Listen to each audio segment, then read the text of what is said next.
रात के 3:30 बजे चारों दोस्त अर्जुन, कबीर, रोहित और समीर आखिरकार उस गांव की सीमा पार कर चुके थे।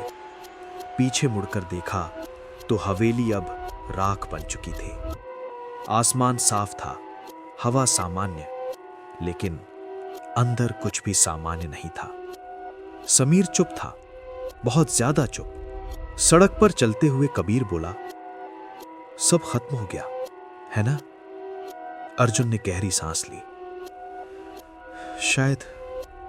उसी वक्त समीर अचानक रुक गया। उसने धीरे से कहा, तुम लोगों को भी वो आवाज सुनाई दे रही है? तीनों ने एक दूसरे को देखा। कौन सी आवाज? समीर ने खाली सड़क की तरफ इशारा किया।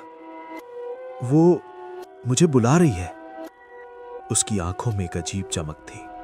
सुबह होते होते वे पास के कस्बे में पहुंच गए। एक ढाबे पर रुके। रोहित ने पानी का ग्लास समीर की तरफ बढ़ाया, लेकिन जैसे ही समीर ने ग्लास पकड़ा, ग्लास खुद ब खुद दरक गया। ढाबे वाला घबरा गया। तुम लोग उस गांव से आए हो क्या? चारों चौंक गए। तुम्हें कैसे पता? वो आदमी धीरे से बोला, जो भी वहां से लौटता है वो पूरा नहीं लौटता। कबीर ने तुरंत फोन निकाला और इंटरनेट पर खोज शुरू की। उसे एक पुराना अखबार मिला। 1932 की घटना। ठाकुर वीर सिंह की हवेली जलाई गई थी, लेकिन शरीर कभी नहीं मिला था उस औरत का। समीर अचानक बोला, क्योंकि वो मरी ही नहीं थी। तीनों दोस्त सन्न रह गए। रात को जब वे होटल के कमरे में थे, रोहित की नींद अचानक खुली। कमरे की खिड़की खुली हुई थी, पर्दे हवा में उड़ रहे थे। समीर खिड़की के पास खड़ा था। उसकी पीठ मुड़ी हुई थी, अस्वाभाविक तरीके से। रोहित ने कांपते हुए कहा, समीर? वो धीरे धीरे पलटा। उसकी आंखें पूरी तरह काली थीं और उसके होठों पर एक धीमी मुस्कान। अर्जुन और कबीर जाग गए। उन्होंने देखा समीर के पीछे दीवार पर एक परछाई थी, लेकिन वो परछाई समीर की नहीं थी। वो थी लाल चुनरी वाली औरत। आवाज गूंजी, शाप खत्म नहीं हुआ, मैंने सिर्फ घर बदला है। अर्जुन चिल्लाया, तुमने इसे क्यों चुना? आत्मा हंसी, क्योंकि आखिरी पत्थर तोड़ा नहीं गया था। कबीर को याद आया, तहखाने में एक छोटा टुकड़ा बच गया था। अगर वो टुकड़ा जिंदा है तो शाप भी जिंदा है। आत्मा बोली, या तो उसे खत्म करो या ये शहर अगला गांव बनेगा। चारों ने फैसला किया उन्हें वापस जाना होगा, लेकिन इस बार गांव नहीं, बल्कि उस पुरानी नदी के पास जहां से हवेली की नींव का पत्थर लाया गया था। नदी किनारे पहुंचते ही अजीब सन्नाटा था।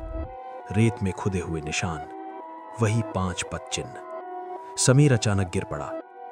उसके मुंह से दूसरी आवाज निकली, मुझे मुक्त करो।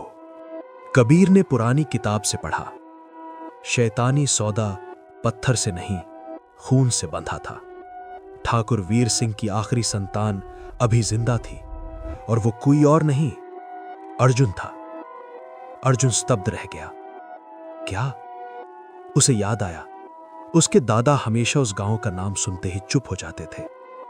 आत्मा ने कहा, सौदा उसी खून से खत्म होगा जिसने उसे शुरू किया। अर्जुन समझ गया। उसने चाकू उठाया, लेकिन खुद को मारने के लिए नहीं।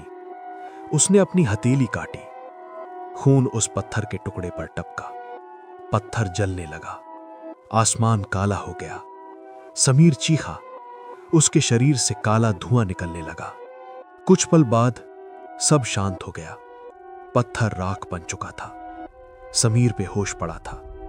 धीरे धीरे उसने आंखें खोली। इस बार उसकी आंखें सामान्य थीं। आसमान साफ हो गया।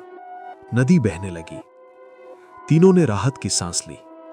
अर्जुन ने पीछे मुड़कर देखा तो रेत पर अब 4 ही पद चिन्ह थे। सब ठीक था, लेकिन उसी वक्त नदी के पानी में एक लहर उठी।